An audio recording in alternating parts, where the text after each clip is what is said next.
अनिरुद्ध ने एक नज़र कनिका को देखा तो कंफ्यूज हो गया। वह सोचने लगा, आखिर ये लड़की यहाँ कैसे।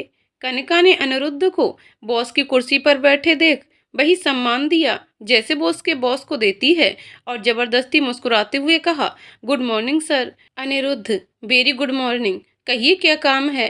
कनिका, जी ये केबिन तो पहले। वह अभी पूरा वाक्य बोल भी नहीं पाई थी कि अनिरुद्ध ने कहा, हाँ उन्होंने कंपनी से रिजाइन कर दिया है। अब मैं उनकी पोस्ट पर अपॉइंट हुआ हूँ, तो कहिए कुछ काम है तो। कनिका अब अनिरुद्ध से क्या कहती, उसे समझ नहीं आ रहा था।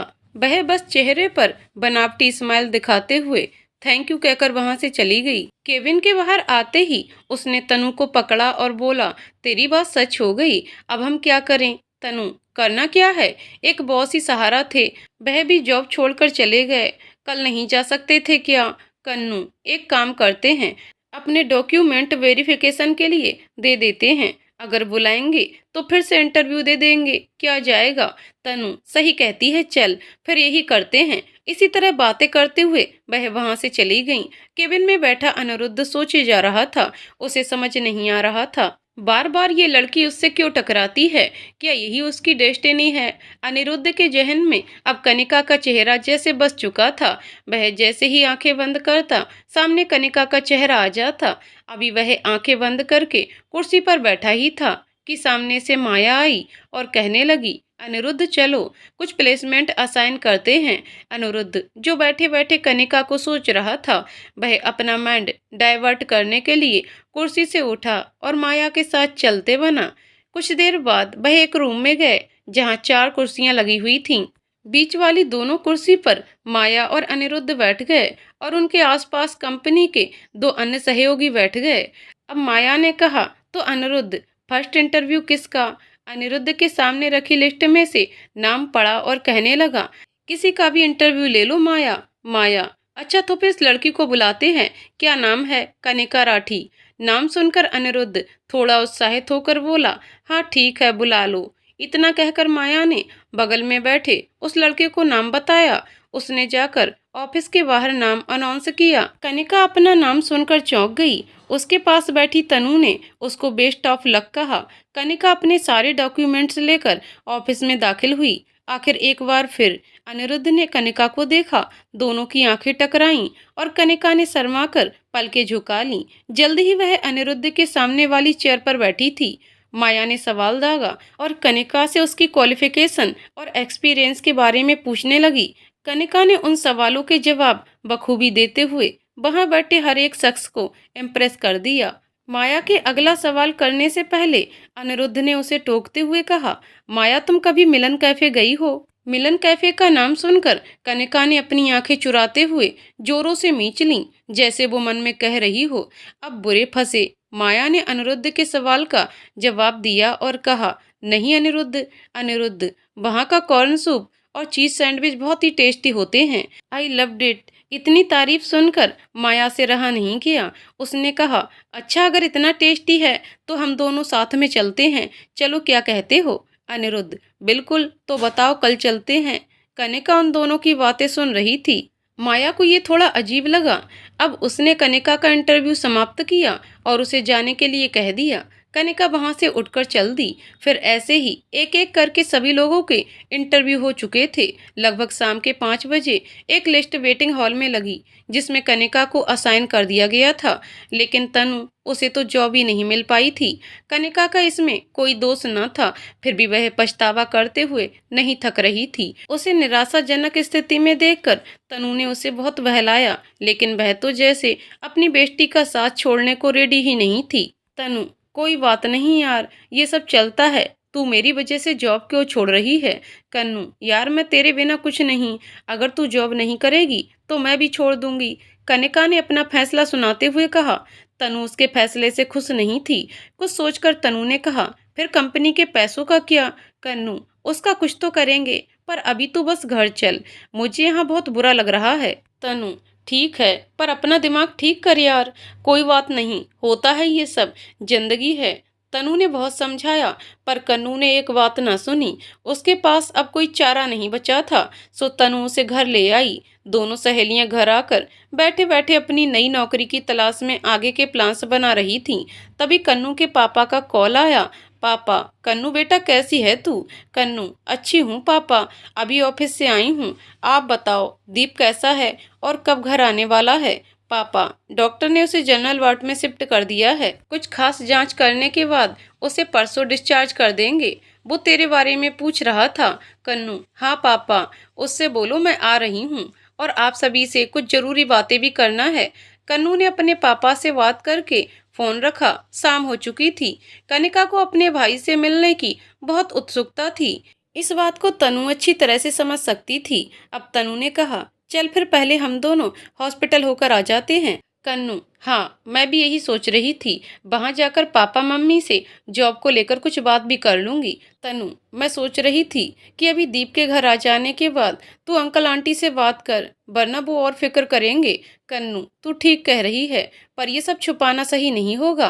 तनु, कभी कभी अपनों की भलाई के लिए हमें सच छुपाना पड़ जाता है। फिर जैसी तेरी मर्जी, अब जल्दी चलें या फिर यहीं रहना है?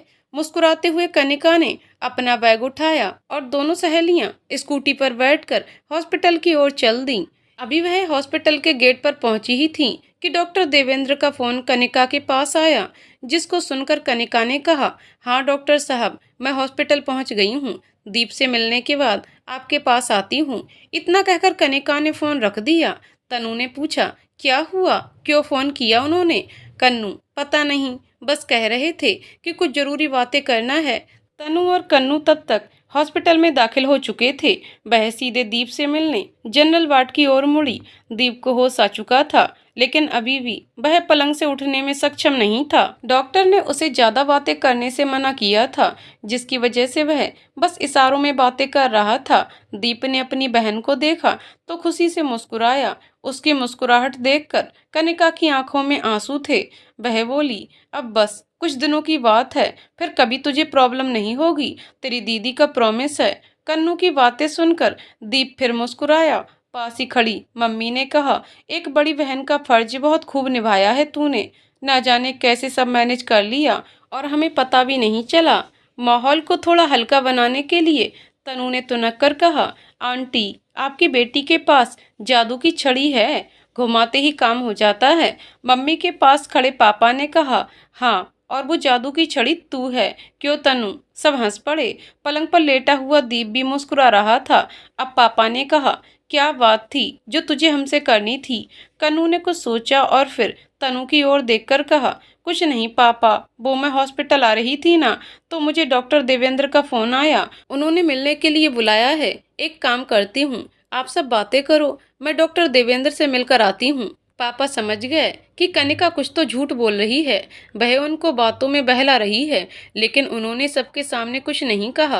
अब कनिका तनु को वहीं छोड़ अकेले लिफ्ट की तरफ बढ़ ली। उसने 9th फ्लोर का बटन दबाया और जल्दी ही वह उस बिल्डिंग के 9वें माले पर पहुंच चुकी थी। उसने लिफ्ट से बाहर निकलते ही डॉक्टर देवेंद्र को फोन किया। फोन पर डॉक्टर देवेंद्र ने कहा, देखो कनिका, मैं तो अभी ऑफिस में नहीं हूँ। एक काम करो, तुम इस तरफ सीधे चली आओ, मैं बाहर नर्स को पहुंचाता हूँ, वो तुम्हें मुझ तक ले आएगी। कनिका, ओके डॉक्टर साहब। ये कहते हुए उसने लिफ्ट से सीधे सीधे डॉक्टर के बताए हुए दिशा में चलना शुरू किया। थोड़ा आगे बढ़कर उसने देखा, वहां बहुत सारे पेशेंट के लिए बड़ी लग्जरी व्यवस्थाओं वाले अलग अलग मेडिकल रूम्स हैं। हर रूम के बाहर पारदर्शी कांच से कनिका अंदर का नजारा देख पा रही थी। तभी सामने नर्स की ड्रेस में एक लड़की आकर खड़ी हुई और कनिका को देखकर बोली, आप कनिका हैं? कनिका, जी। नर्स, इस तरफ आइए, डॉक्टर देवेंद्र इधर हैं। जल्दी ही कनिका नर्स के पीछे पीछे चल पड़ी। नर्स उन्हें एक प्राइवेट मेडिकल रूम में ले गई, जहां एक बुजुर्ग आदमी बेड पर बेहोश सोया हुआ था। डॉक्टर देवेंद्र उस पेशेंट को एग्जामिन कर रहे थे। नर्स कनिका को रूम में लेकर पहुंची। डॉक्टर देवेंद्र ने उसको देखकर कहा, ओह कनिका, तुम आ गई। कनिका उस प्राइवेट मेडिकल रूम की सुख सुविधाओं को नजर घुमा घुमा कर देख रही थी। उसने डॉक्टर देवेंद्र की बात सुनी और कहा, जी डॉक्टर साहब, कहिए क्या बात थी? डॉक्टर देवेंद्र ने कहा, आओ रूम से बाहर चलते हैं, मेरा काम बस खत्म ही हो गया है। फिर कनिका और डॉक्टर देवेंद्र रूम से बाहर आए। अब डॉक्टर ने कहा, देखो कनिका, मुझे तुमसे दीप को लेकर कुछ बातें करनी है। कनिका थोड़ी घबरा गई और बोली, क्या बात है डॉक्टर साहब? डॉक्टर, देखो कनिका, जैसा कि हम जानते हैं कि फिलहाल की सर्जरी से सिचुएशन आउट ऑफ कंट्रोल होने से बच गई, लेकिन भविष्य में ये प्रॉब्लम फिर नहीं होगी, इस बात की मैं कोई गारंटी नहीं दे सकता। कनिका, फिर इसका क्या उपाय है? डॉक्टर, उपाय है एक और सर्जरी, जिसमें बहुत ज़्यादा पैसे लगेंगे। कनिका कुछ सोचकर बोली, लगभग कितने पैसे? डॉक्टर, लगभग 5 से 10 लाख तक। बाकी मैं और देखकर बता पाऊंगा। पैसों के बारे में जानकर कनिका बिल्कुल मायूस सी हो गई। वह सोचने लगी, इतने पैसों का जुगाड़ वह कहाँ से कर पाएगी? अभी के ही इलाज के पैसे कंपनी को चुकाना बाकी है, फिर ये एक और ऑपरेशन के लिए पैसे वह कहाँ से लाएगी? उसने डॉक्टर को अपनी मजबूरी बताते हुए कहा, डॉक्टर, ये ऑपरेशन कब तक हो पाएगा? मेरा पूछने का मतलब है कि कितने समय बाद? डॉक्टर ने कहा, अप्रोक्स 4 से 5 महीने बाद। लेकिन वह डिपेंड करता है तुम्हारे भाई की सिचुएशन पर। अगर कंडीशन अच्छी रही और भगवान ने चाहा तो ऑपरेशन की जरूरत ही नहीं पड़ेगी। कनिका के चेहरे पर परेशानी की लकीरें बढ़ती जा रही थीं। वह बस लगातार सोचती जा रही थी। डॉक्टर देवेंद्र ने उसके हाव भाव को भली भांति समझ लिया। वह बोले, परेशान क्यों होती हो कनिका? मैं जानता हूँ तुम सोच रही हो पैसों की व्यवस्थाओं को लेकर। कनिका, हाँ डॉक्टर साहब, अभी मैंने इस ऑपरेशन के लिए कंपनी से पैसे लिए थे, वो भी अभी चुकाना बाकी है। उस पर आप एक और ऑपरेशन की बात कर रहे हैं। फिर अभी तो मेरी नौकरी का भी कुछ अता पता नहीं, तो फिर ये सब कैसे मैनेज करूंगी? डॉक्टर, अगर ऐसा है तो मैं एक हेल्प कर सकता हूँ तुम्हारी, पर पता नहीं तुम वो जॉब करोगी या नहीं। कनिका, आप एक बार बताएं तो। डॉक्टर, ये देख रही हो, ये जो पेशेंट है, किसी दुर्घटनावश ये कोमा में चले गए थे। हम इनको 1 हफ्ते बाद डिस्चार्ज करने वाले थे, लेकिन इनके बेटे के फोर्स करने पर हम इन्हें जल्दी यहाँ से घर भेज देंगे। नर्स के साथ साथ कोई ऐसा व्यक्ति चाहिए जो इनकी देखभाल ठीक तरह से कर सके। पार्टी बहुत पैसे वाली है तो सैलरी भी ज्यादा ही होगी। तुम समझ रही हो ना मेरी बात को? कनिका ने कुछ सोचकर कहा, लगभग कब तक मुझे ये काम करना होगा? डॉक्टर, उसके लिए एक एग्रीमेंट साइन होगा, जिसकी ये शर्त होगी कि जब तक मरीज ठीक नहीं हो जाता तुम अपना वर्क छोड़ नहीं सकती। वैसे मैं जानता हूँ तुम्हें पैसों की बहुत जरूरत है, इसीलिए ये सुझाव दे रहा हूँ। कनिका, क्या वह मुझे कुछ एडवांस पेमेंट दे पाएंगे? डॉक्टर, हाँ बिल्कुल, लेकिन तुम्हारा काम देखकर। कनिका, तो फिर मैं ये जॉब करने को तैयार हूँ। आप बताइए कब से मुझे अपॉइंट करना है? डॉक्टर, हम मरीज को कल उसके घर शिफ्ट करेंगे, लेकिन मैं बता दूं तुम्हें, हॉस्पिटल के बताए अनुसार ही सारा कार्य करना है। नर्स वहां सुबह शाम आ जाया करेगी। तुम्हें इनकी दवाइयों से लेकर इनके खान पान और इनका मनोरंजन और अन्य चीजों को अच्छे से ख्याल रखना होगा। कुल मिलाकर तुम्हें एक ऐसा खुशनुमा माहौल बनाना होगा जिसमें मरीज की सेहत में ज्यादा से ज्यादा सुधार आए। तुम ये सब तो कर पाओगी ना? कनिका, आप बिल्कुल फिक्र मत करिए डॉक्टर साहब, मैं ये सब कर लूंगी। डॉक्टर, गुड, तो कल इस एड्रेस पर चली जाना और मेरा नाम बता देना। डॉक्टर ने एक कार्ड कनिका के हाथों में थमाया। कनिका के चेहरे पर एक उम्मीद की किरण उजागर हुई। वह डॉक्टर को धन्यवाद करके वापस लिफ्ट से नीचे जनरल वार्ड की तरफ आ गई। उसके चेहरे पर एक अलग ही खुशी थी। वह सोच रही थी कि चलो, भगवान ने कहीं से तो रास्ता बनाया इस मुसीबत से लड़ने का। यही सब सोचते हुए वह अपने पापा मम्मी के पास आ गई। तनु ने उसे देखकर समझ लिया कि कोई ना कोई बात है। पापा ने उसके आते ही सवाल किया, क्यों बुलाया था डॉक्टर देवेंद्र ने? कनिका ने पल भर कुछ सोचा, फिर बोली, वो पापा, डॉक्टर देवेंद्र को मैंने परसों कॉल किया था ना चेक को लेकर, तो उसी के बारे में पूछने के लिए बुला रहे थे। पापा को संतोष हुआ और अब तनु बोली, तो आंटी आप चलिए ना साथ में, हम दोनों के। कब तक यहीं रहोगी? फिर अंकल जी भी तो हैं दीप के साथ, वो देख लेंगे। आप क्यों परेशान होती हो? मम्मी, भला अपने बच्चों के लिए कोई माँ परेशान हो सकती है? मैं अगर जाने की कोशिश भी करूं तो भी मेरा स्नेह ममत्व ये गवारा नहीं करेगा। दीप मेरा बेटा है, उसके लिए कुछ भी। तुम दोनों जाओ, मैं दीप के साथ ही घर आऊंगी। माँ ने अपना आखिरी फैसला सुना दिया था। दोनों ने जल्द ही विदा ली। किसी भी प्रकार की जरूरत के लिए कन्नू ने अपने पापा से कहा कि उसे फोन लगाए। पापा ने बड़े ही प्यार से अपने बच्ची के सर पर हाथ फेरा और दोनों वहां से निकल गईं। स्कूटी से घर की ओर जाते हुए रास्ते में एक पार्क पड़ता था। कनिका ने उसके पास से गुजरते हुए तनु को रोका और कहा, तनु, मुझे तुमसे कुछ बात करनी है। चल कुछ देर पार्क में बैठकर बिताते हैं। तनु ने ओके कहा और पार्क के सामने स्कूटी लगाई और दोनों पार्क की एक बेंच पर जा बैठे। अब कनिका ने तनु को पूरी बातें बताई जो डॉक्टर ने कनिका से कही थी। सारी बातें सुनने के बाद तनु बहुत खुश हुई और कहने लगी, पागल, ये तो बहुत खुशी की बात है। देख, मैं कहती थी ना कोई रास्ता तो निकल ही जाएगा। कन्नू, हाँ, लेकिन मुझे बहुत बुरा लग रहा है, जैसे इसकी टोपी उसके सर पर घुमा रहे हैं। आखिर कब तक ऐसा चलेगा यार। तनु ने कन्नू के कंधे पर हाथ रखा और कहा, कोई बात नहीं कन्नू, सब ठीक हो जाएगा, बस तू हिम्मत ना हारना। ये कहते हुए उसने पार्क में खड़ी सॉफ्टी के ठेले को देखकर बोला, चल आजा सॉफ्टी खाते हैं। कन्नू, नहीं यार, मेरा बिल्कुल मूड नहीं है। तन्नू, तेरा मूड तो कभी नहीं होता, चल चुपचाप मेरे साथ। इतना कहते हुए तनु कनिका को हाथ पकड़कर घसीटते हुए अपने साथ सॉफ्टी के ठेले तक ले आई। अनिरुद्ध अपने केबिन में बैठा कुछ सोच रहा था। वह कनिका के ख्यालों में कहीं गुम था। उसके सामने टेबल पर रखी लिस्ट में से कनिका का नाम पढ़कर वह सोच रहा था कि आखिरकार कल से हम दोनों साथ होंगे। मैं तुम्हें सब सच बताना चाहता हूँ। मैं तुम्हारा धन्यवाद करना चाहता हूँ। तुम्हें मेरे दिल में उठते तूफानों को बताना चाहता हूँ। तुम्हें बताना चाहता हूँ कि मैं तुम्हें लेकर क्या सोचता हूँ। वह यही सब सोचे जा रहा था कि उसका मोबाइल बज उठा। उसने कॉलर आईडी पढ़कर फोन उठाया और कहा, हाँ डॉक्टर, बोलिए क्या हुआ। उधर लाइन पर डॉक्टर देवेंद्र थे। उन्होंने कहा, जैसा कि आपने कहा था, हमने एक मेड का इंतजाम कर दिया है। हम कल ही अंकल को घर पर शिफ्ट कर देंगे। वो ही अब से अंकल के खाने पीने से लेकर उनकी दवाई और उनकी जरूरी चीजों का ध्यान रखेगी। अनिरुद्ध, वो भरोसेमंद तो है ना। मेरा कहने का मतलब है, कहीं वो पापा की देखभाल की जगह कुछ और। डॉक्टर, अरे नहीं नहीं मिस्टर अनिरुद्ध, वो ऐसी नहीं है, बल्कि वो तो अपने काम के प्रति बहुत जिम्मेदार है। आप एक बार उनसे मिलकर देख लीजिए, आपको खुद महसूस होगा। फिर अगर आपको लगे तो आप खुद ही उनसे मना कर दीजिएगा, उसमें कोई गलत बात नहीं होगी। अनिरुद्ध, जी ठीक है डॉक्टर, फिर कल मिलते हैं। सुबह के 7 बज चुके थे। आज कनिका को अपनी नई नौकरी पर पहुंचना था। वह झटपट तैयार होकर अपना पर्स टांग कर घर से निकल गई।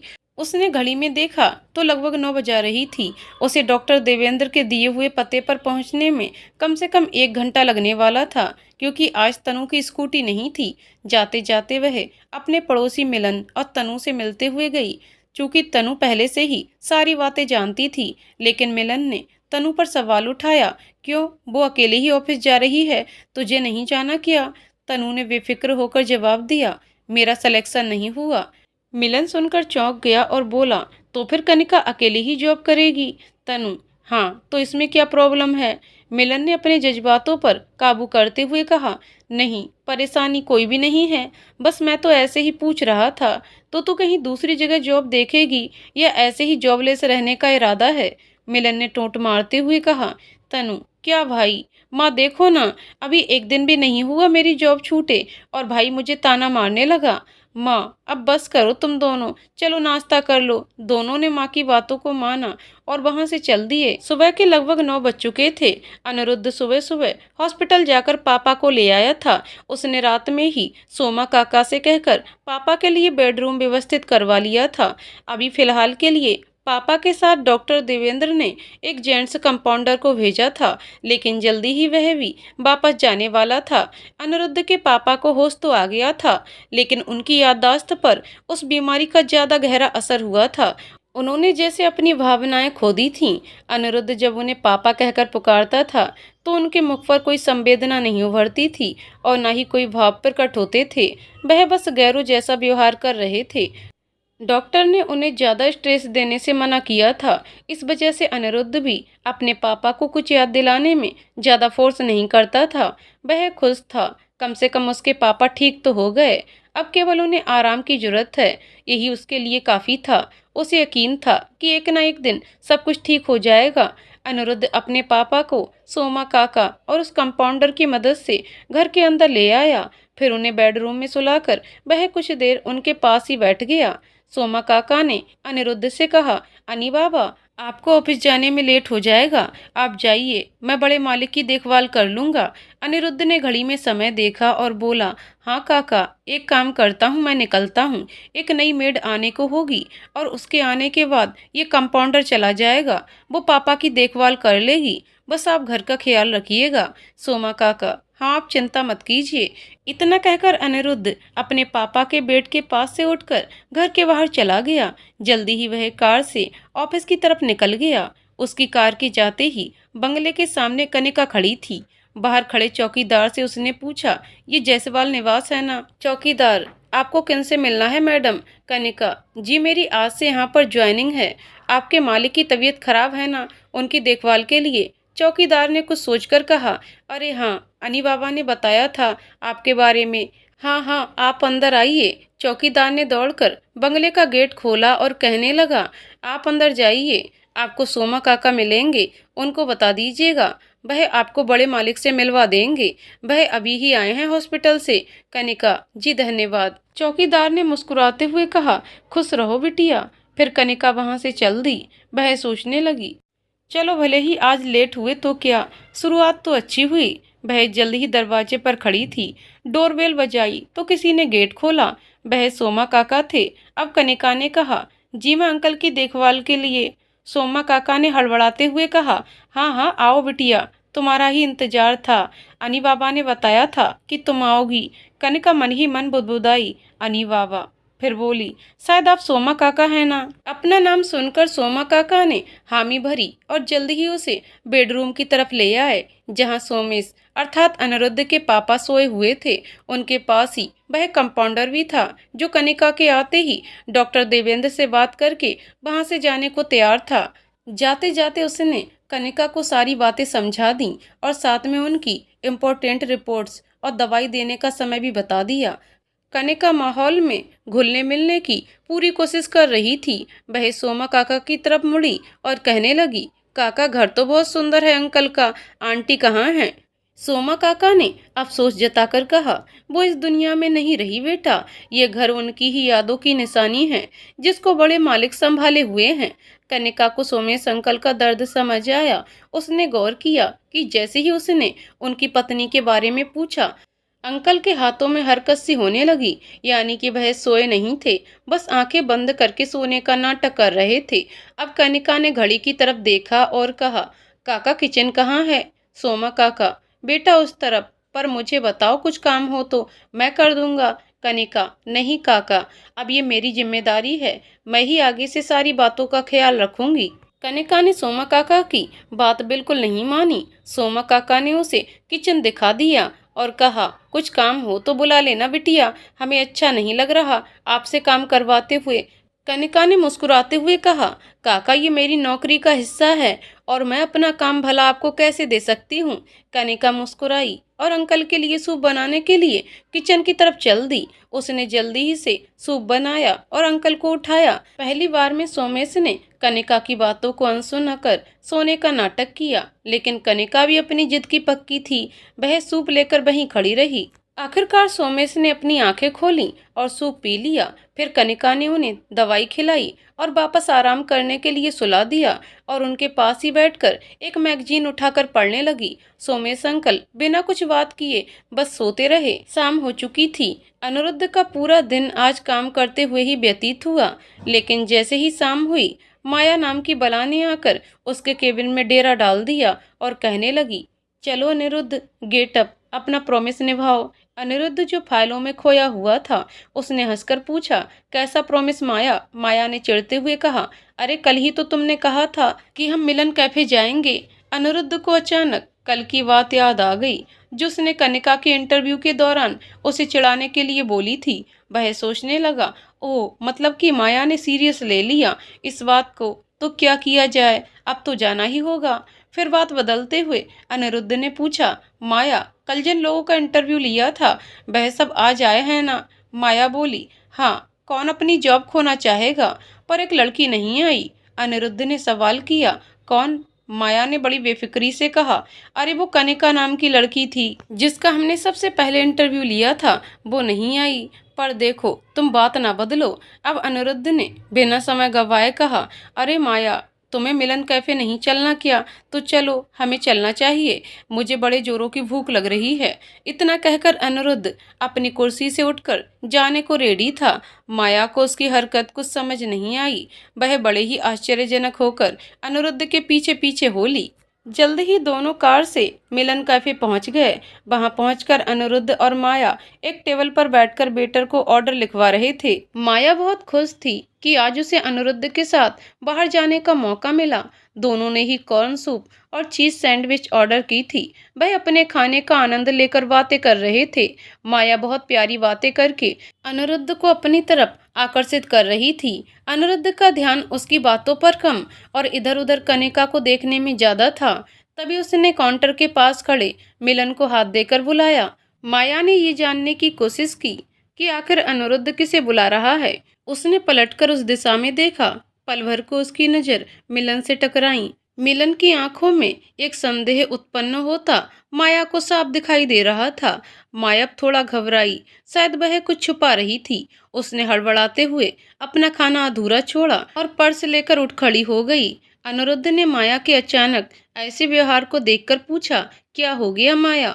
माया ने लड़खड़ाती जुबान में कहा, वो अनिरुद्ध, मुझे कोई काम या याद आ गया है, मुझे अर्जेंट ही जाना होगा। अनिरुद्ध, पर अनिरुद्ध बस पुकारता रहा, लेकिन माया रुकी नहीं और हवा के झोंके की भांति वह जल्दी ही कैफे से निकल गई। अनिरुद्ध सोचता रहा कि आखिर माया को क्या हो गया, लेकिन फिर जल्द ही उसने खाने पर कंट्रेस्ट किया और इधर उधर कनिका को देखने की चाहत से अपनी नजरें मटकाने लगा। जब कनिका उधर थी ही नहीं तो उसे भला कैसे दिख सकती थी। थक हार कर लगभग 7 बजे अनिरुद्ध बिल पेमेंट करके कैफे से निकला। वह आज कनिका को देख नहीं पाया था, जिसकी वजह से वह दिल ही दिल में मायूस था। उसी मायूसी की हालत में उसने कार अपने बंगले की तरफ घुमाई। जल्द ही वह घर पहुंच गया। उसने सोमा काका को 2 बार आवाज लगाई, लेकिन शायद उन्होंने सुनी नहीं। वह कुछ देर सोफे पर बैठकर अपनी जैकेट को उतार रहा था। जैकेट उतारकर उसने सोफे पर एक तरफ फेंकी और टाई को ढीला करते हुए वह किचन की तरफ पानी पीने के लिए बढ़ चला। वह किचन के दरवाजे पर आया ही था कि उसे किसी लड़की की आवाज सुनाई दी, जो किचन के कोने में खड़े होकर चिल्ला रही थी, सोमा काका, ब्लैक पेपर कहाँ रखा है? सोमा काका की आवाज बेडरूम की तरफ से आई। वह ऊपर वाली दराज में है बिटिया, तुम स्टूल लेकर उतार लो। अनिरुद्ध ने पलटकर उस लड़की को देखा जो ऊपर के कबर्ड से मसाले उतारने की जद्दोजहद में कूद रही थी। वह दबे पैर उस लड़की के नजदीक पहुंच गया और ऊपर के कबर्ड से ब्लैक पेपर का डिब्बा उतारकर उस लड़की के हाथों में पकड़ाया। लड़की को एहसास हो गया था कि कोई उसकी तरफ आ रहा है, इसलिए वह पूरी तरह से सिमट कर खड़ी थी। जब अनिरुद्ध ने डिब्बा उतारा तो लड़की ने पलटकर कहा, धन्यवाद। अनिरुद्ध अवाक सा होकर बस देखता ही रह गया। वो कनिका थी जिसको ढूंढा गली गली, वो उसके घर में मिली, वो भी इतने करीब से। पहले तो कभी ऐसा नहीं हुआ था। कनिका भी अनिरुद्ध को देखकर बस यही सोच रही थी, ओ फिर से नहीं।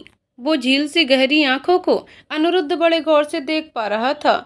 कुछ तो था उन आंखों में जिसको देखकर वह एक कदम और आगे बढ़ गया था। उसके एक कदम आगे आते ही कनिका ने अपनी पलकों को शर्म से झुकाया और 2 कदम पीछे हो ली, लेकिन अनिरुद्ध एक कदम और आगे बढ़ गया। अब कनिका 2 कदम पीछे होकर सहम सी गई। वह और पीछे हो जाना चाहती थी, लेकिन अब उसके जस्ट पीछे फ्रिज रखा हुआ था, जिससे टकराकर उसने फिर एक बार अनिरुद्ध को देखा।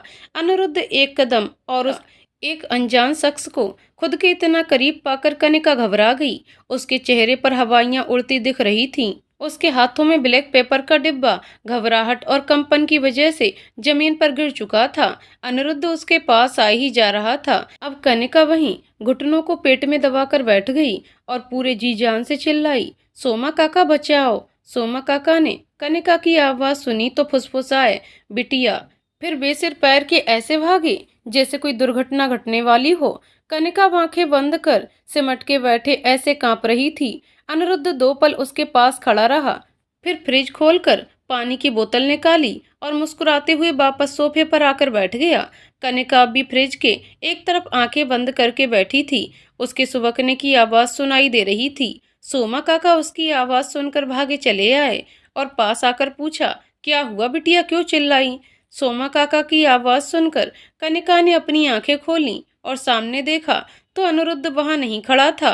वह बोली, सोमा काका, यहाँ एक आदमी खड़ा था। सोमा काका ने उसे बाजुओं से पकड़कर उठाया और बोले, नहीं बिटिया, तुम्हारा भ्रम होगा, यहाँ कोई नहीं था जब मैं आया। कनिका बेसुध सी होकर बस उस क्षण को सोची जा रही थी। सोमा काका ने उसे एक गिलास पानी पिलाया, जिसके बाद वह सामान्य हो गई। फिर बिना कुछ बोले वह सूप तैयार करने लगी। अनिरुद्ध बोतल वापस रखने के लिए किचन में आया, लेकिन यहाँ अब की बार सोमा काका भी थे।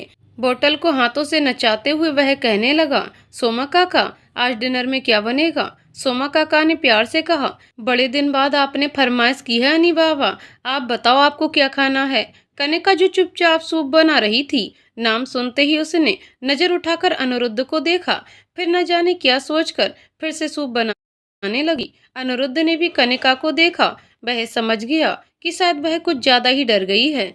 उसने सोमा काका से कनिका की ओर देखकर कहा, वैसे अभी क्या पक रहा है? सोमा काका ने भ्रमित होकर कनिका को देखा, जैसे वह पूछना चाह रहे हो कि क्या पका रही हो बिटिया। कनिका ने सोमा काका की नजरों को समझ लिया और अपने स्वर को कठोर कर बोली, अंकल के लिए मशरूम सूप बना रही हूँ। अनिरुद्ध ने इनडायरेक्ट बातें करते हुए कहा, सोमा काका, मेरे लिए भी बना दो, मैं वही खा लूंगा। अब कनिका ने उसका ऑर्डर सुना तो गुस्से में लाल होकर बोली, सोमा काका, सूप बस मैंने अंकल के लिए बनाया है, तो आप कुछ और इंतजाम देख लो।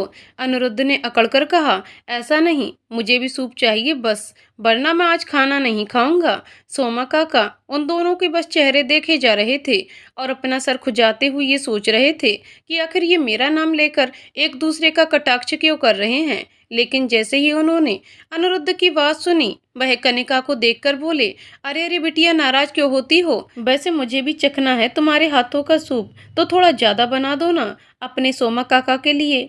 कनिका ने अपनी नाक फुलाई और कहा, ठीक है काका, बना दूंगी। अनिरुद्ध को ये बात सुनते ही तसल्ली हुई और वह किचन से बाहर निकल गया। सूप बनाकर उसने एक बाउल में सर्व किया और फिर कुछ ब्रेड रोस्ट करके ट्रे में सजाकर वह अंकल के पास ले आई। अनिरुद्ध किचन के बगल वाले डाइनिंग हॉल में सोफे पर बैठा उसे सूप ले जाते हुए देख रहा था। वह भी उसके पीछे पीछे अपने पापा के कमरे में पहुंचा।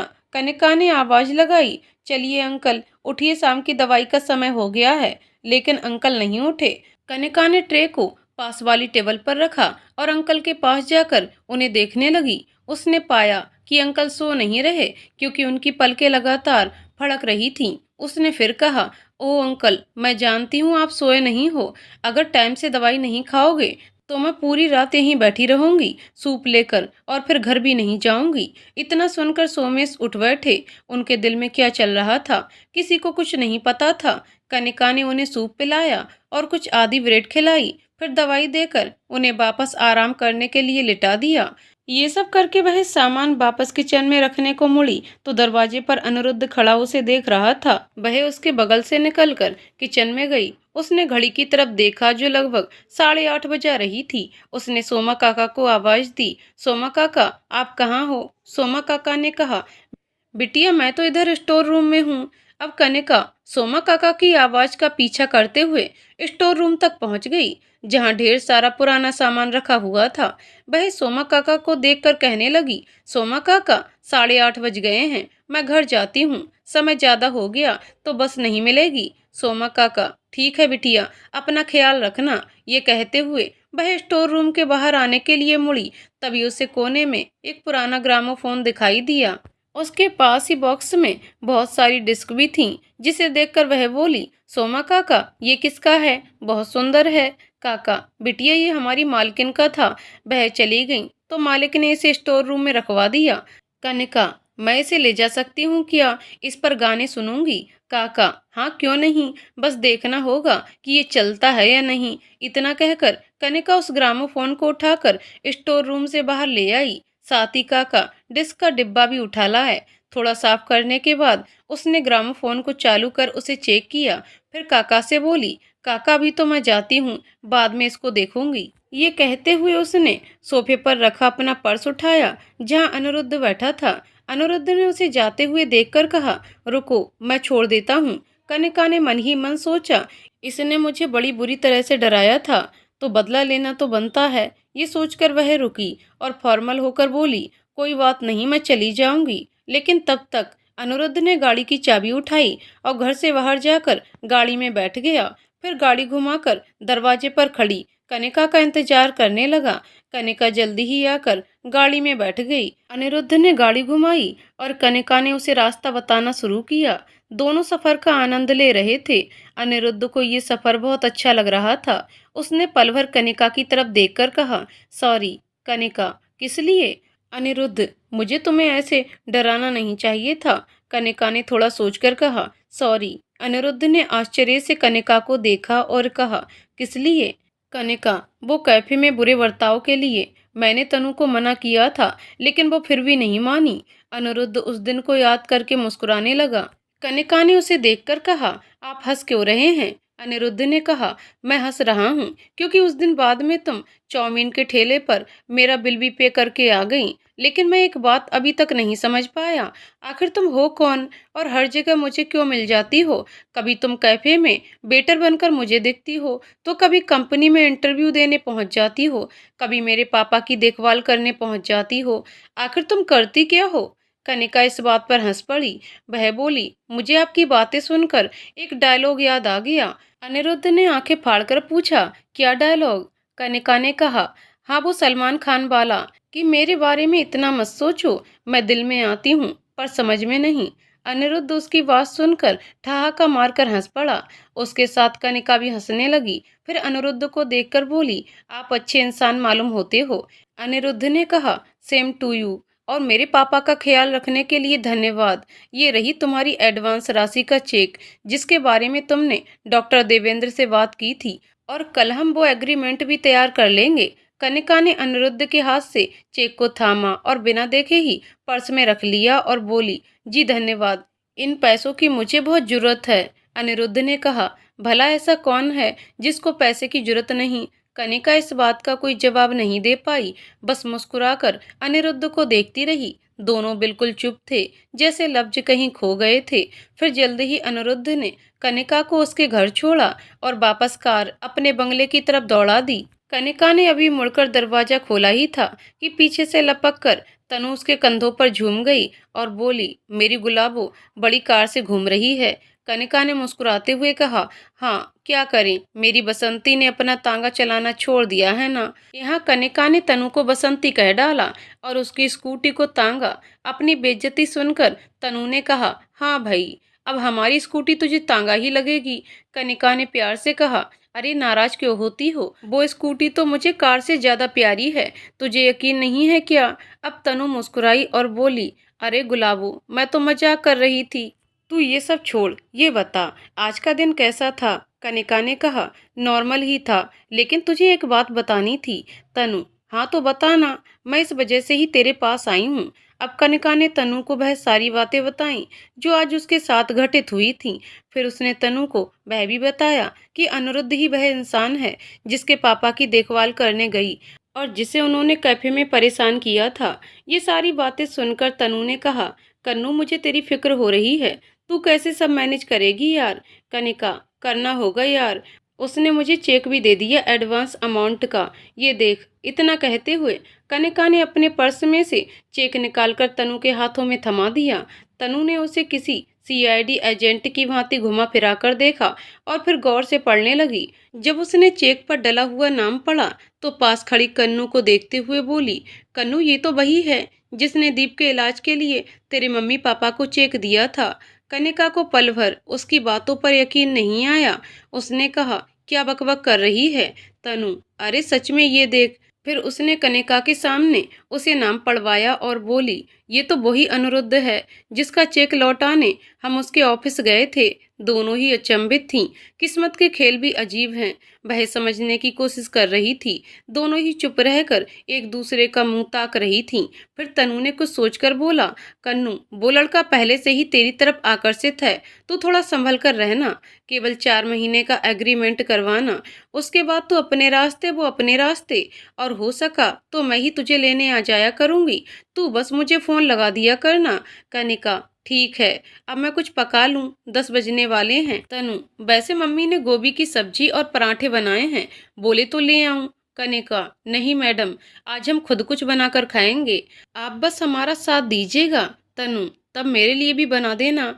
कनिका ने तनु को घूर कर देखा और दोनों सहेलियां किचन की तरफ बढ़ चलीं। रात के लगभग 11 बज चुके थे। माया अपने आलीशान बेड पर छोटी सी नाइटी पहनकर सो रही थी। तभी उसका मोबाइल बज उठा। उसने कॉल उठाई और बात की। लाइन की दूसरी तरफ धनंजय था।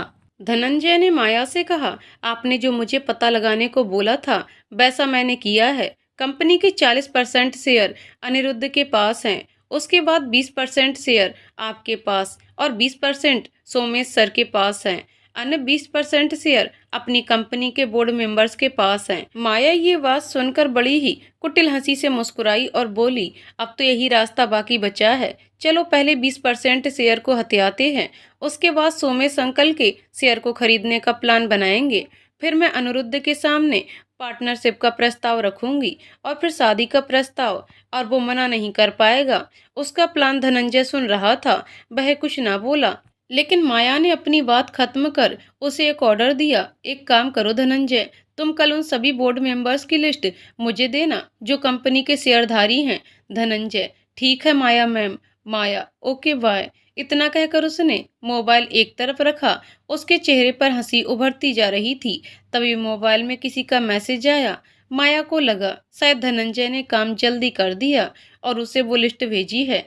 उसने बड़ी ही उत्सुकता से मोबाइल उठाया और मैसेज ओपन किया, जिसको पढ़कर उसके रोंगटे खड़े हो गए। उसके डर से साफ दिख रहा था कि वो मैसेज धनंजय का तो नहीं हो सकता। तो फिर किसका मैसेज था? माया ने नंबर देखा, पर वह उसका कॉन्टैक्ट लिस्टिंग नंबर नहीं था। कोई अननोन नंबर था, जिससे बस इतना मैसेज किया गया था कि मैं उस हादसे के बारे में सब जानता हूँ। अगर अपना भला चाहती हो तो 25 लाख लेकर रेलवे स्टेशन के पास वाले टनल में आ जाओ, वरना सारे सबूत पुलिस के पास पहुंच जाएंगे। इतना पढ़कर माया के चेहरे पर छाई हंसी अब डर में बदल गई थी। वह सोच रही थी कि ये आखिर कौन हो सकता है जो उसे ब्लैकमेल कर रहा है। वह अपने दिमाग के घोड़े दौड़ाने लगी। जहां वह कुछ पल पहले चैन से सो रही थी, वहीं अब उसकी आंखों में नींद का नामो निशान नहीं था। सुबह के 9 बज गए थे। आज कनिका समय पर जायसवाल निवास पहुंच गई थी। आते हुए वह अपने चौराहे के मंदिर पर दर्शन करते हुए सोमेश अंकल के ठीक हो जाने की प्रार्थना करते हुए आई थी। वहां के पंडित जी ने उसे जो प्रसाद दिया था, वह उसमें से ही टुकड़ा टुकड़ा सबको बांटे जा रही थी। एक टुकड़ा उसने चौकीदार काका को दिया। उन्होंने प्रसाद को बड़े ही मान सम्मान से लिया और धन्यवाद दिया। एक टुकड़ा सोमा काका को भी दे दिया और कहा, काका मैंने आज अंकल के लिए प्रार्थना की है भगवान से, देखना वह जल्दी ठीक हो जाएंगे। सोमा काका बड़े ही स्नेह से कनिका को देखकर बोले, बिटिया तुम बहुत अच्छी हो, तुम यहाँ रहती हो तो समय का पता नहीं चलता, वरना पहले तो ये घर मुझे अकेले को खाया जा रहा था। कनिका ने मुस्कुराते हुए कहा, मैं समझ सकती हूँ काका, अकेले रहने का दर्द क्या होता है। चलिए मैं अंकल को भी प्रसाद दे आती हूँ। सोमा काका जानते थे कि मालिक वह प्रसाद हरगिज नहीं लेंगे, लेकिन फिर भी वह कनिका को करुणा से देखकर बोले, अपना प्रयास करती रहो बिटिया, हो सकता है भगवान तुम्हारे ही प्रयास को सफल बना दे। कनिका ने पर्स पास वाले टेबल पर रखा और दौड़कर अंकल के रूम की तरफ गई। उसके पैरों की आहट सुनकर अंकल जल्दी से चादर मुंह तक ढककर सोने की एक्टिंग करने लगे, लेकिन कनिका समझ गई। उसने मुंह पर से चादर हटाई और कहा, अंकल मैं मंदिर से आई हूँ, आपके लिए प्रसाद भी लाई हूँ, ये लीजिए। अंकल ने करवट लेकर एक तरफ मुंह कर लिया। ये देखकर कनिका को गुस्सा आ गया। वह कठोर स्वर में बोली, आखिर आप प्रसाद का अनादर कैसे कर सकते हैं? किसी ने आपको बताया नहीं कि इस तरह से प्रसाद का अनादर नहीं करना चाहिए? आप सोचते हो आप इतने अमीर हो गए हो कि आपको भगवान की जरूरत नहीं है, या फिर आप खुद अपने आप को भगवान समझने की भूल कर बैठे हो? काश आंटी यहाँ होती, क्योंकि इस घर को एक औरत की जरूरत है जो आप सभी लोगों को अनुशासन सिखा सके। उसका गुस्सा देखकर सोमेश को न जाने क्या हुआ। उन्होंने बिस्तर से उठकर चादर हटाई और प्रसाद के लिए हाथ आगे बढ़ाया।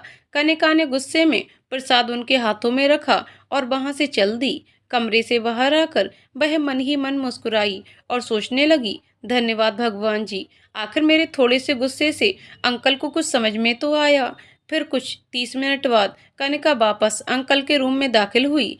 अभी उसके हाथ में सूप की ट्रे थी और उसी में एक तरफ दवाइयों का ढेर भी था, जिसको देख अंकल भौहें सिकोड़ने लगे। आज अंकल कल की तरह सोए नहीं थे, बस वह चुपचाप अपने बिस्तर पर बैठे थे।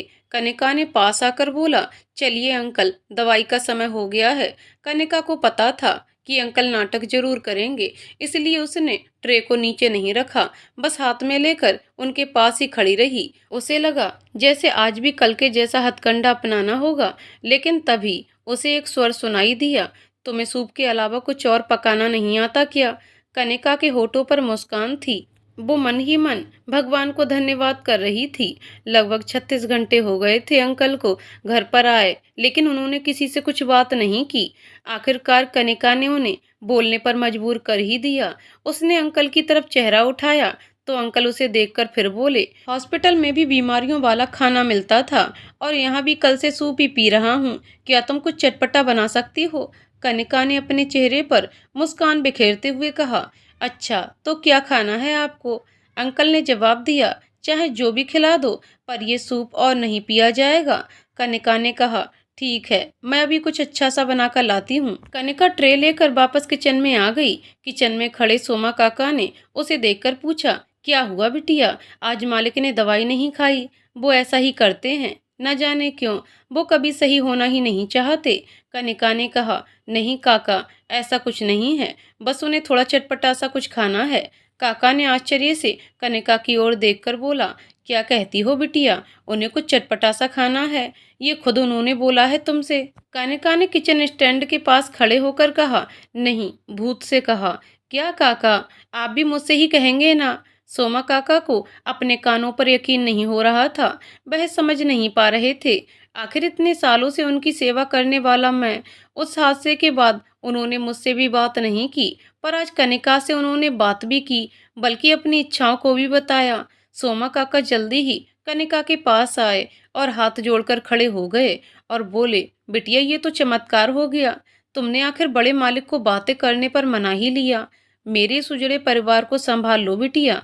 मैं भगवान से प्रार्थना करूंगा कि तुम्हारी सारी मनोकामना, सारी इच्छा स्वीकार हों, अपने से कई गुना ज्यादा बड़े।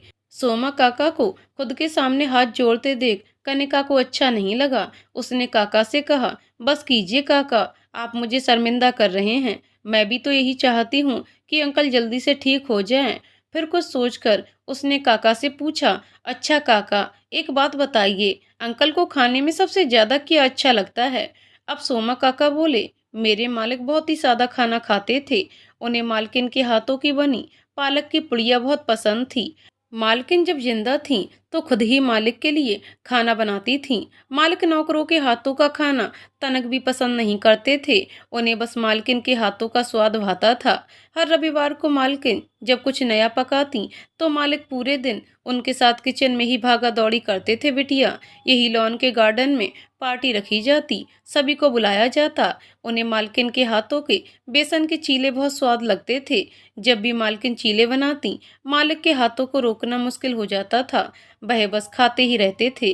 कनिका बड़े गौर से काका की बातें सुनकर कल्पना किए जा रही थी। उसे समझ नहीं आ रहा था कि आंटी के चले जाने के बाद यहाँ सब कितना बदल गया है। उसने कहा, पालक की पुड़िया भी अंकल की सेहत के लिए ठीक नहीं, पर मैं उनके लिए बेसन के चीले जरूर बना सकती हूँ। इतना कहकर वह मुस्कुराते हुए चीले बनाने लगी।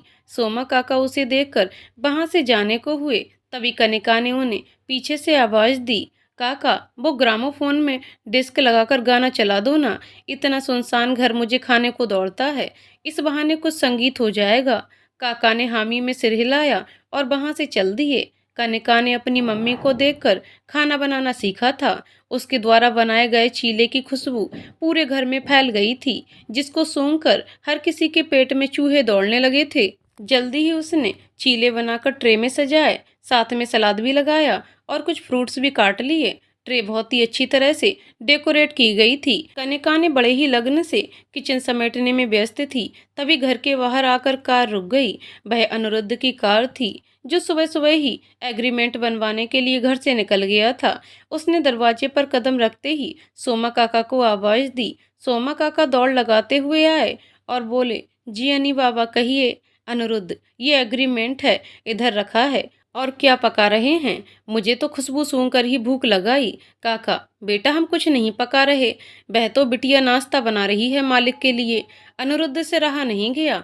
उसने कहा, अच्छा जरा मैं भी तो देखूं ऐसा क्या बनाया है। इतना कहकर वह किचन की तरफ मुड़ गया।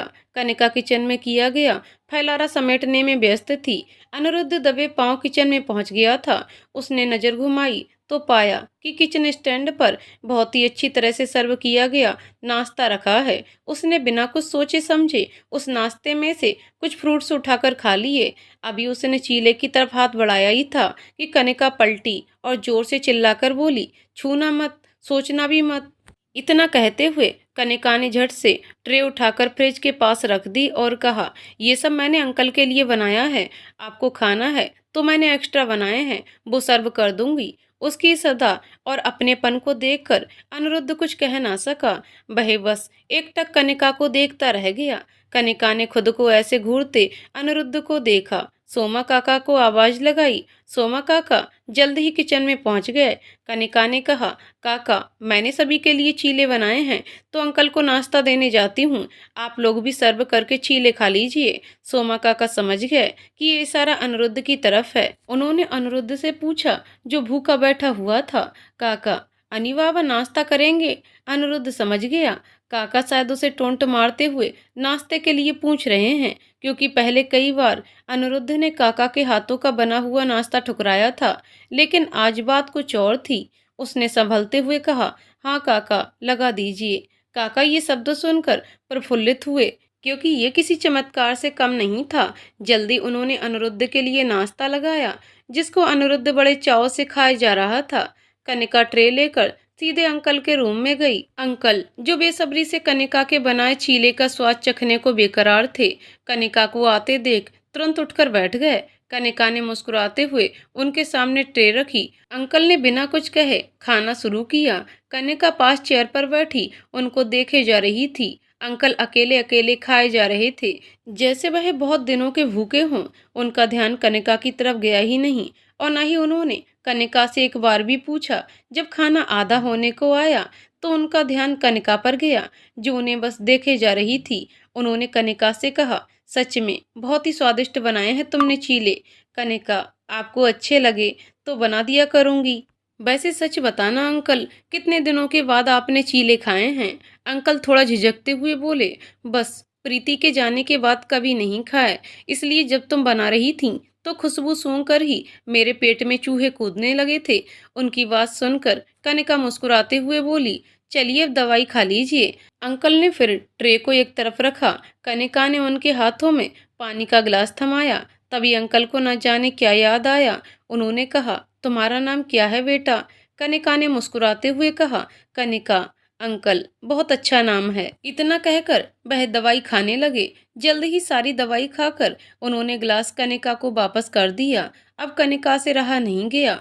उसके मन में कुछ सवाल तहलका मचा रहे थे, सो उसने जानने के लिए अंकल से कहा, अंकल एक बात पूछूं? अंकल ने कहा, पूछो बेटा। कनिका, आप ऐसा क्यों कर रहे हो अंकल? मतलब आप ऐसे चुप चुप से क्यों रहते हो? क्या परेशानी है आपको जो अंदर से खाए जा रही है? आप ठीक होना क्यों नहीं चाहते? अंकल कुछ सोचने लगे, फिर बोले, सच कह रही हो, मैं कभी ठीक होना नहीं चाहता। अगर ठीक हो गया तो अनिरुद्ध फिर अपनी मनमर्जियां चलाकर मुझसे ये घर छोड़कर विदेश जाने को कहेगा। और बात करने को कहती हो तो बेटा, मैं उस हादसे के बाद से अनिरुद्ध को माफ नहीं कर पाया हूँ। मैंने मन ही मन ये ठान लिया है कि अब मैं अनिरुद्ध से कभी बात नहीं करूँगा। मैं जानता हूँ कि वह मेरी बहुत फिक्र करता है, पर तुम ही बताओ, क्या मुझे मेरी शर्तों पर जीने का हक नहीं? मैं अपनी पत्नी की यादों को संजोए रखना चाहता हूँ, उसके साथ जीना चाहता हूँ। ये छत जो अनिरुद्ध को केवल एक सर ढकने का माध्यम दिखाई देती है, वही मैं इस छत को हमारे एहसासों और जज्बातों का आसमान समझता हूँ। यही वो जगह है जहाँ प्रीति और मैंने ख्वाबों को बुनना शुरू किया था। यही वो जगह है जहां अनिरुद्ध पैदा हुआ था, तो उसके अंदर ये सारे जज्बात क्यों नहीं? अंकल ने कई दिनों की दबी हुई बातें कनिका के सामने खोल दी। उनकी आंखें नम थीं।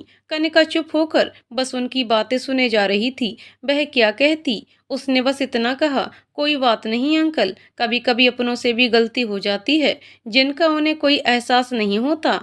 आप एक बार अनिरुद्ध सर से बात कीजिए, हो सकता है वह आपकी बात समझ जाएं। अंकल, मैं उससे कोई बात नहीं करने वाला। क्या उसे मेरी खामोशी समझ नहीं आती? क्या वह अपने पिता से इतना दूर हो गया है?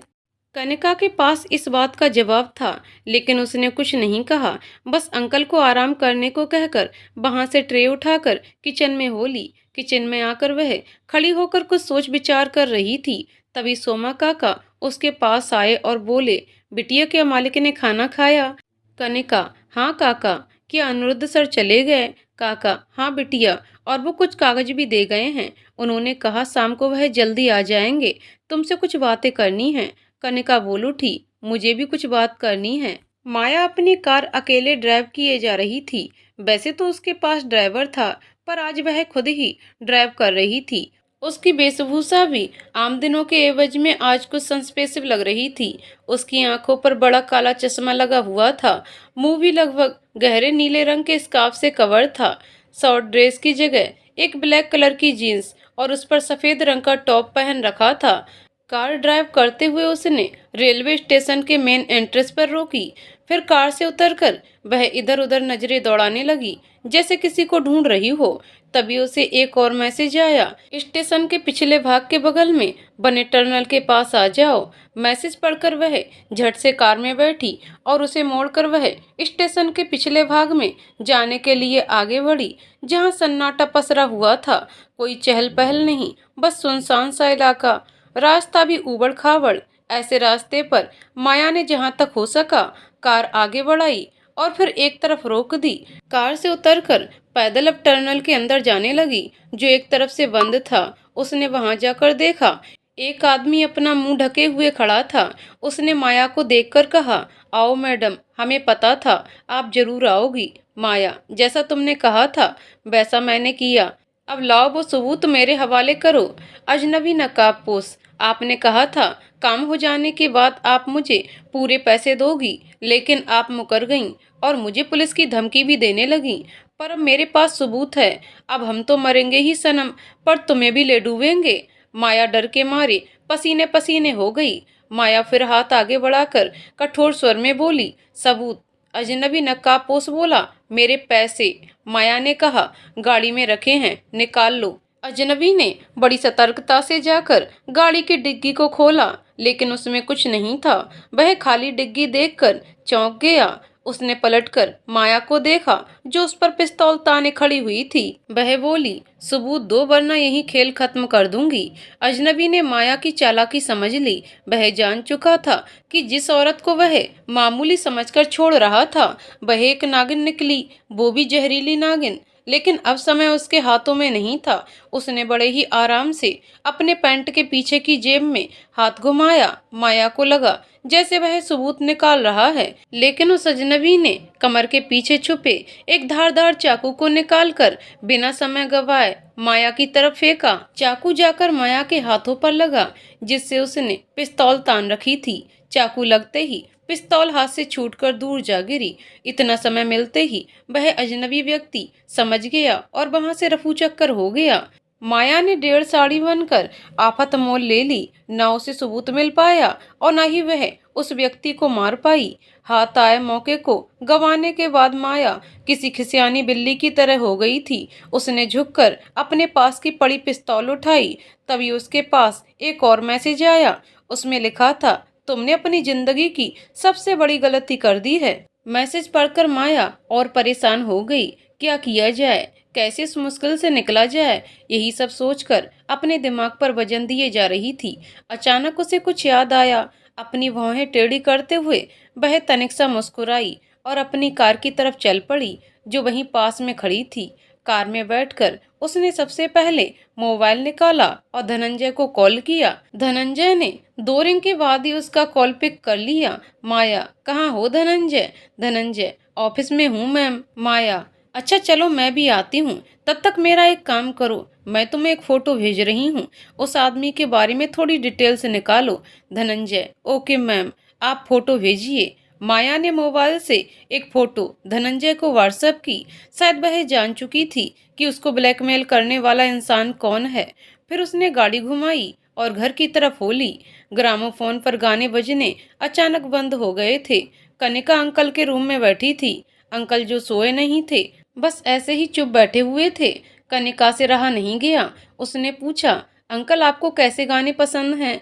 अंकल, मुझे तो लता, रफ़ी और किशोर कुमार के गाने अच्छे लगते हैं।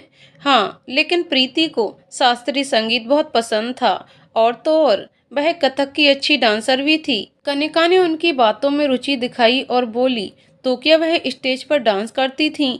अंकल ने मुस्कुराते हुए कहा, नहीं नहीं, वो बस मेरे लिए डांस करती थी और मेरे लिए ही गाती थी। Kanika, how sweet. अंकल, उसकी कुछ तस्वीरें भी हैं मेरे पास, डांस वाली, जो मैंने संभाल कर रखी हैं। रुको मैं सोमा से निकलवाता। काका ऐसे भागते हुए आए जैसे उन्हें भगवान ने बुलाया हो। सोमा काका झट से कमरे में पहुंचे। उनकी आंखें नम थीं। उन्होंने मालिक को देखकर बोला, जी मालिक कहिए। अंकल ने हल्के स्वर में बोला, सोमा, स्टडी रूम के बगल वाले कमरे में एक बॉक्स है जिसमें कुछ पुरानी एल्बम रखी हैं, ले आओ। सोमा काका अपने मालिक की बातों को मानकर सीधे उस कमरे में पहुंचे, लेकिन वह बॉक्स ऊंचाई पर रखा हुआ था, तो उन्होंने वहीं से कनिका को आवाज लगाई, बिटिया तनिक इधर आना, बक्सा ऊंचाई पर रखा है। आवाज सुनकर कनिका उनकी मदद के लिए उस कमरे में पहुंची। फिर काका ने पास ही में रखी टेबल के ऊपर चढ़कर उस बॉक्स को उतारा। कनिका ने नीचे से टेबल पकड़कर उन्हें सहारा दिया। फिर जल्दी ही दोनों कमरे से निकल गए। कमरे के जस्ट बगल से लगे हुए स्टडी रूम के गेट के पास आकर कनिका ने उसे खोलना चाहा। सोमा काका ये देखते ही चिल्लाए, बिटिया ऐसा मत करो। कनिका कुछ समझी नहीं। वह पल भर कुछ सोचकर बोली, मैं तो बस ये कमरा देखना चाहती थी काका, मुझे भी किताबों का बहुत शौक है। काका, बिटिया ये स्टडी रूम में कोई नहीं जाता, सबको मना ही है। कनिका, लेकिन क्यों, किसने मना किया? काका, अनी बाबा ने, ये उनका ही स्टडी रूम है, वह किसी को भी नहीं जाने देते हैं। इस रूम से लगकर वो जो दूसरा रूम देख रही हो ना, वो उन्हीं का रूम है, इसलिए मैं भी यहाँ नहीं आता। कनिका को ये बात बड़ी अजीब लगी। आखिर ऐसा क्या खास है उस रूम में जो किसी को जाने नहीं देते? फिर कुछ सोचकर बोली, और फिर यहाँ की साफ सफाई वगैरह? काका, वह खुद अनी बाबा ही करते हैं। हादसे के बाद न जाने ऐसा क्या खजाना छुपा दिया है उन्होंने यहाँ, जो किसी को भी नहीं आने देते। कनिका ने घूरकर उस दरवाजे को देखा, फिर काका के साथ अंकल के पास चल दी। ऑफिस में बैठा अनिरुद्ध अपनी कुर्सी पर बैठे कुछ सोच रहा था। वह मन ही मन बड़बड़ाए जा रहा था, तुम मेरे दिल का दर्द बन गई हो कनिका। पहले जब तुम दूर थी तो भी मैं परेशान था, और जब इतने पास हो तो भी मैं परेशान हूँ। आखिर तुम में ऐसा क्या है जो मुझे तुम्हारे करीब खींच लाता है? क्या कुछ नहीं किया मैंने खुद को समझाने के लिए, लेकिन हर चीज में मुझे बस तुम्हारा अक्स दिखाई देता है। सोचता हूँ तुम्हें मैं हाले दिल से वाकिफ करवा दूं, लेकिन डर लगता है कहीं तुम मुझसे नफरत ना करने लगो। क्या तुम्हारे दिल में भी मेरे लिए उतनी फीलिंग्स हैं? मैं क्या करूं, कैसे तुम्हारे करीब आऊं? यही सब सोच सोच कर अनिरुद्ध बार बार अपनी चेयर पर घूमे जा रहा था। फिर अचानक चेयर रोककर हौले से बोला, माया। अगले ही पल माया ने केबिन का दरवाजा खोला। वह बड़ी ही अदाओं से चलती हुई अनिरुद्ध के करीब आ गई और बोली, क्या कर रहे हो अनिरुद्ध? अनिरुद्ध, कुछ भी नहीं, बस ऐसे ही बैठा हूँ। माया, अच्छा तो बताओ कैसे हालचाल हैं अंकल के? अनिरुद्ध, पापा को मैं घर ले आया। माया, क्या, अंकल घर पर आ गए और तुमने मुझे बताया नहीं? अनिरुद्ध, अब तो बता दिया ना। माया, हाँ तो फिर आज शाम में मैं घर पर आ रही हूँ अंकल से मिलने। अनिरुद्ध, इसकी क्या जरूरत है माया, तुम तो जानती हो पापा वैसे भी किसी से बातें नहीं करते। माया, हाँ लेकिन मुझसे करेंगे, देख लेना। इतना कहकर उसने बात खत्म की। अनिरुद्ध हौले से झूठी मुस्कान चेहरे पर डालकर उठ खड़ा हुआ और बोला, मुझे कॉफी पीना है, बहुत देर हो गई बैठे बैठे, इस बहाने एक चक्कर लगा लूंगा ऑफिस का। माया समझ गई और बोली, हाँ मुझे भी एक क्लाइंट से बातें करनी है। अनिरुद्ध अपनी चेयर से उठकर ऑफिस से बाहर चला गया। अंकल ने कनिका को सारी फोटोज दिखाई। अनिरुद्ध के बचपन से लेकर उसके विदेश जाने तक की तस्वीरें उनके पास रखी थीं। ये सब दिखाते हुए अंकल उसे उनकी हैप्पी मेमोरीज बताए जा रहे थे। कनिका चुपचाप सुन रही थी। उसे अंकल की बातें अच्छी लग रही थीं। शाम हो चुकी थी। सोमा काका ने घड़ी की तरफ देखा और रूम के अंदर दाखिल होते हुए कहा, मालिक, आपके बोलने से घर में रौनक आ गई है। ऐसा लग रहा है जैसे सब ठीक हो जाएगा। अंकल ने मुस्कुराते हुए कहा, अगर कनिका ना होती तो मैं कभी नहीं बोलता। इतना कहकर उन्होंने कनिका के सर पर हाथ फेरा। कनिका ने कहा, ऐसा कुछ नहीं है अंकल, ये तो आपका बड़प्पन है। फिर अंकल ने कहा, सोमा, शाम हो गई है, जरा 3 प्याली बढ़िया सी चाय तो बना दो। सोमा ने अपने मालिक का ऑर्डर सुनते ही कहा, मैं तो कब से आपकी सेवा करने की बाट जो रहा था, अब मौका मिला है, मैं अभी हम सब के लिए चाय बनाकर लाता हूँ। कनिका और अंकल उनकी बातें सुनकर मुस्कुराए।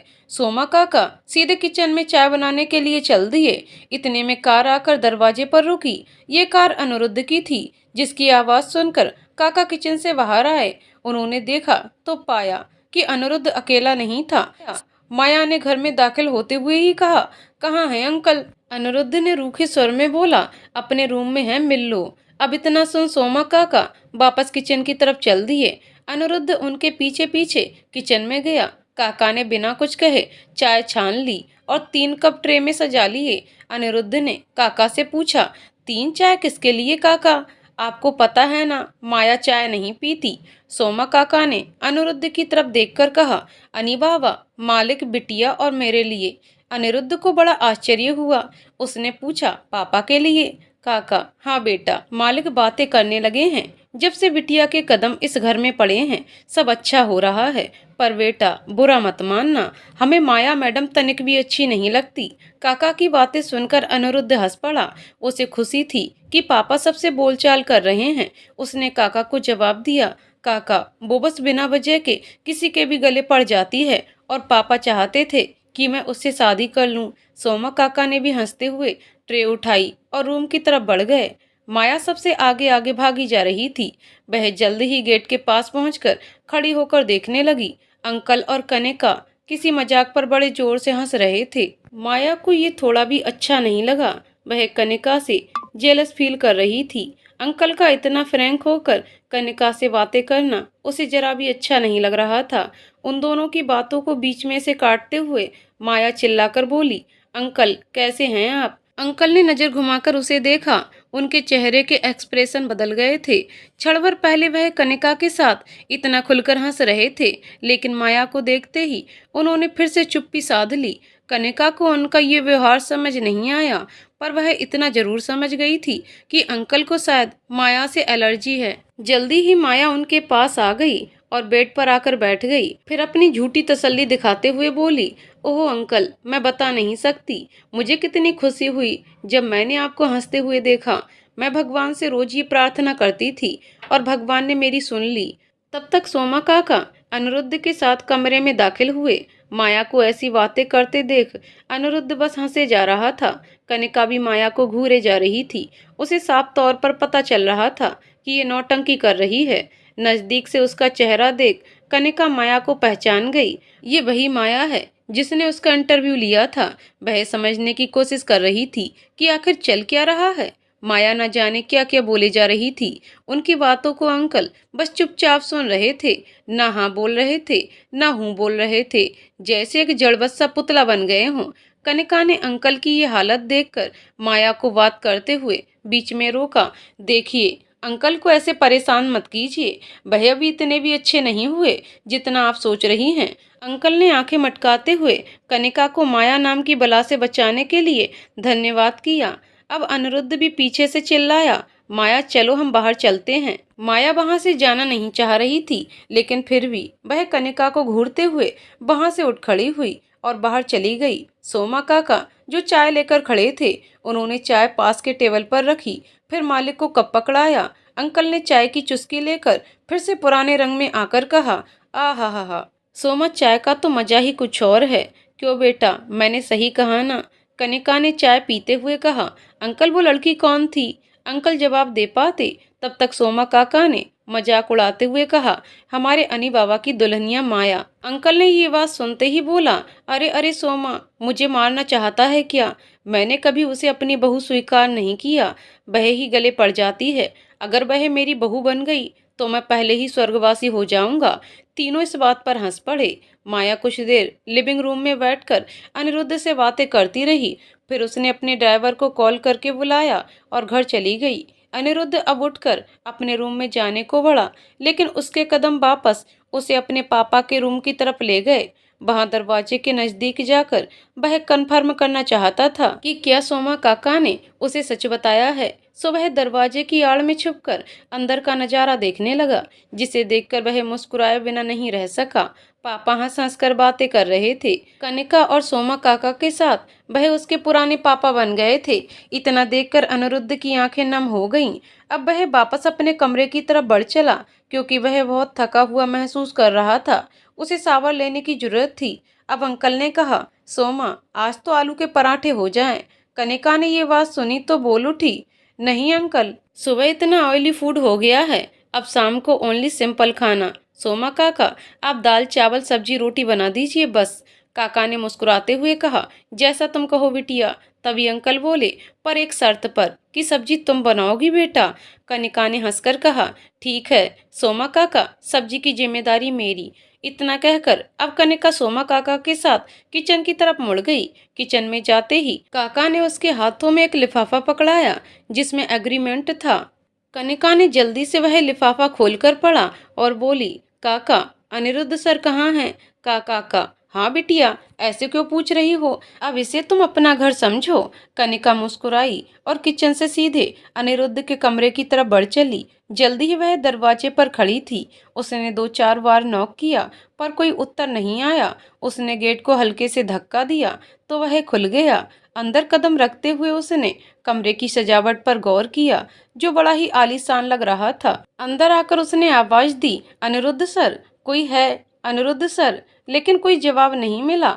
वह कमरे में चहलकदमी करते हुए ड्रेसिंग टेबल के मिरर के पास जाकर खड़ी हो गई और अपने आप को शीशे में निहारने लगी। तभी कमरे में अटैच बाथरूम का गेट खुला और बिना कपड़ों में, सिर्फ टॉवल लपेटे, अनिरुद्ध बाथरूम से बाहर आया। कनिका, जो सामने लगे मिरर में खुद को देख रही थी, अब मिरर में उसे अनिरुद्ध भी साफ नजर आ रहा था। अनिरुद्ध की नजर भी कनिका की नजर से टकराई।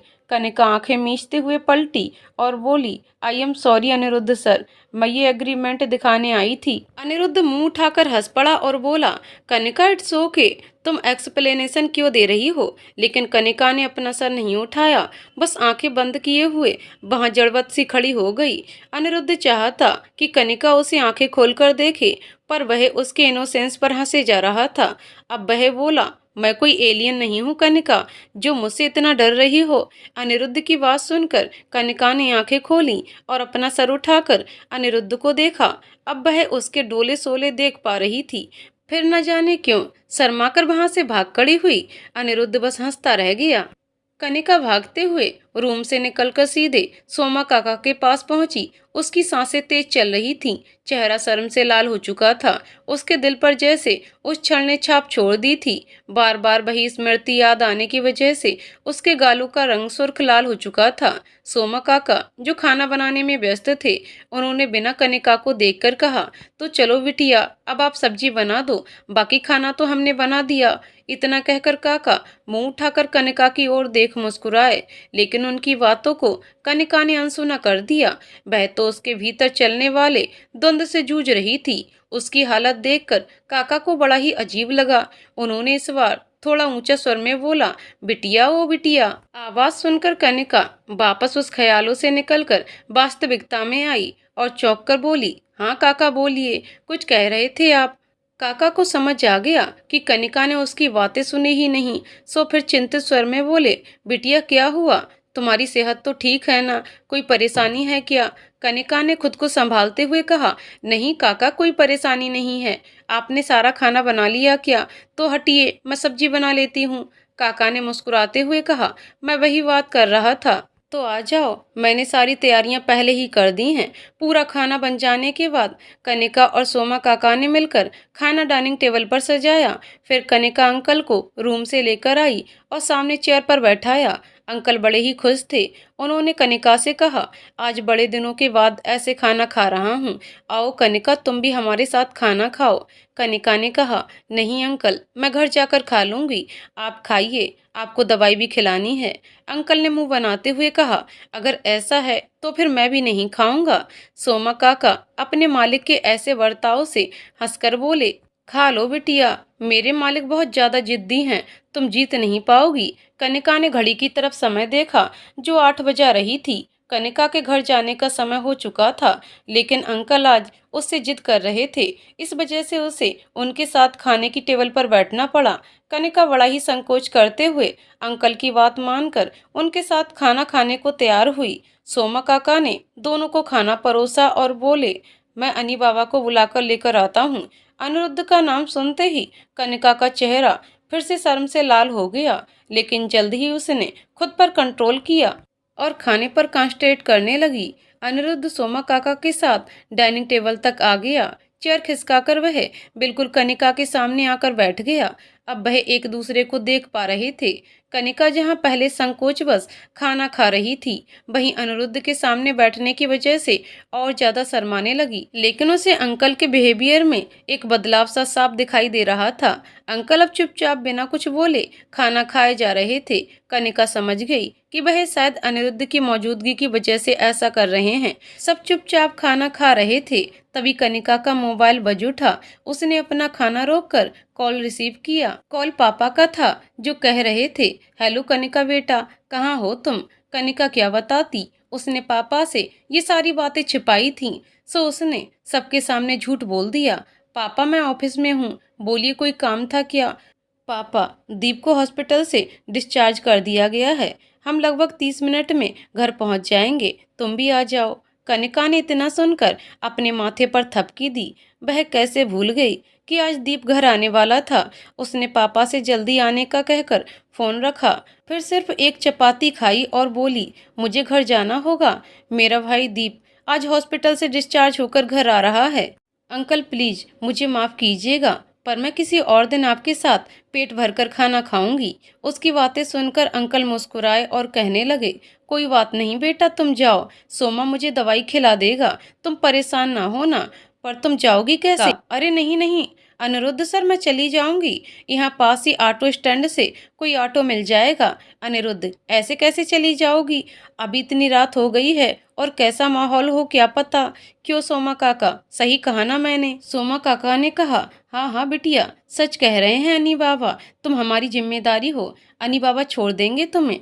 सब लोगों के इतना इंसिस्ट करने की वजह से कनिका मान गई, लेकिन उसे जरा भी अच्छा नहीं लग रहा था कि अनिरुद्ध उसकी वजह से खाना आधा छोड़कर उसे घर छोड़ने जा रहा है। जल्दी ही अनिरुद्ध ने कार की चाबी उठाई और कनिका ने अपना पर्स और वो एग्रीमेंट का लिफाफा उठाया। दोनों साथ में कार में बैठकर निकल गए। उनके जाते ही सोमेश अंकल ने काका की तरफ देखते हुए कहा, सोमा, क्या यही वो अनिरुद्ध है, क्या हो गया है इसे, ये इतना कब बदल गया। सोमा काका अपने मालिक की बात सुनकर कहने लगे, सच कहूँ तो मालिक, मुझे भी नहीं पता कि अनी बाबा को ये क्या हो गया है, वह कब लोगों की ऐसे फिक्र करने लगे, पर मुझे लगता है मालिक, ये सब कनिका बिटिया की संगत के कारण हुआ है, उन्होंने यहाँ सब कुछ बदल दिया। सोमेश अंकल, सही कहते हो तुम, वह बहुत ही प्यारी और एक नेक दिल लड़की है, सभी का ख्याल रखने वाली, लोगों का दर्द बांटना जैसे उसकी मनपसंद आदत है। मुझे वह बहुत पसंद है। काश कोई ऐसी ही लड़की मेरे अनिरुद्ध को मिल जाती। काका ने मुस्कुराते हुए अंकल को खाना परोसा। गाड़ी अपनी सामान्य रफ्तार से सड़क पर दौड़ी जा रही थी। आज कनिका बिल्कुल चुप थी। दोनों ही उस इंसिडेंट के बाद से संकोची हो गए थे। तभी अनिरुद्ध ने कनिका से पूछा, क्या वो एग्रीमेंट तुमने देख लिया। कनिका ने सीधे सीधे जवाब दिया, हाँ मैंने देख लिया अनिरुद्ध सर, पर मैं उस पर साइन नहीं करना चाहती। अनिरुद्ध को सुनकर बड़ा ही अजीब लगा। उसने कारण पूछा, पर क्यों, क्या दिक्कत है। फिर कुछ सोचकर वह कनिका से बोला, ओह कम ऑन कनिका, वो सब मैंने जानबूझकर नहीं किया था। अगर तुम उन बातों की वजह से ऐसा कर रही हो तो प्लीज ऐसा मत करो। कनिका, नहीं, वजह वो नहीं है। अनिरुद्ध, तो क्या वजह है? कनिका ने अब बोलना शुरू किया। आपको नहीं लगता आपको अपने पापा से माफी मांगना चाहिए? आप उनके ना चाहने पर भी उन्हें विदेश क्यों ले जाना चाहते हैं? मैं मानती हूँ कि आपकी इच्छा है विदेश में सेटल होने की, पर यहाँ उनकी कुछ यादें हैं जिन्हें वह छोड़कर नहीं जाना चाहते। अनिरुद्ध कनिका की बातें चुप होकर बस सुनता रहा। कनिका बोलती गई, आपको पता है अंकल अब तक क्यों जिंदा हैं? क्योंकि वह उस घर में रहते हैं जहां आप पैदा हुए थे, जहां आपके माता पिता ने आपको बड़े ही लाड़ प्यार से पाला था। वह छोटी छोटी यादों की वजह से ही अभी तक जिंदा हैं, क्योंकि ये सब यादें उन्हें हौसला देती हैं जीवन जीने के लिए। आप उनसे ये सब क्यों छीनना चाहते हैं? अनिरुद्ध ने कोई जवाब नहीं दिया। उसकी आंखें नम हो गई थीं। कनिका साफ देख पा रही थी।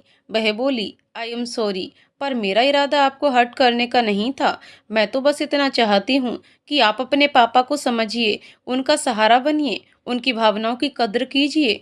अनिरुद्ध ने कपकपाती आवाज में कहा, जब माँ को कैंसर हुआ था और उनको यहाँ पर सही ट्रीटमेंट नहीं मिला, जिसकी वजह से उनका देहांत हो गया था, मैं बहुत रोया। फिर पापा ने मुझे पढ़ाई के लिए विदेश भेज दिया, जहाँ जाकर मैं हमेशा एक ही बात सोचता था कि काश मैं माँ को विदेश ले जा पाता, उनका वहाँ इलाज करवा पाता, तो शायद आज माँ जिंदा होती।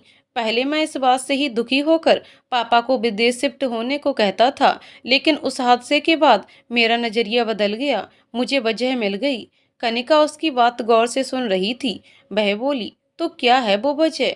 अनिरुद्ध मुस्कुराया। उसको लगा जैसे आज वह कनिका को सब सच बता ही दे, पर बताने की हिम्मत नहीं हुई। जल्दी ही वह दोनों घर पहुंच गए थे। कनिका शुक्र मना रही थी कि अभी तक मम्मी पापा दीप को लेकर घर नहीं पहुंचे थे।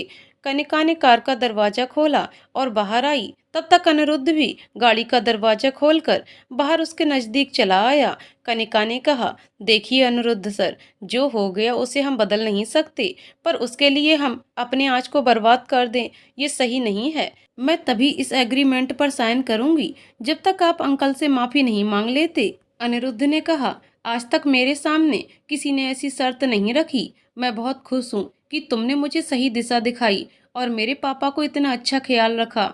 मैं पापा से जरूर बात करूंगा, पर मैं तुम्हें भी थैंक यू कहना चाहता हूँ। बताओ मैं तुम्हारे लिए क्या कर सकता हूँ? कनिका पल भर कुछ सोचकर बोली, आप मेरी फ्रेंड तनु को वापस जॉब पर रख सकते हैं क्या? अनिरुद्ध, जो उसके पास खड़ा था, वह कनिका की इस मासूमियत पर हंस पड़ा। उसने कनिका का हाथ पकड़कर खींचकर उसे अपनी बाहों में भर लिया।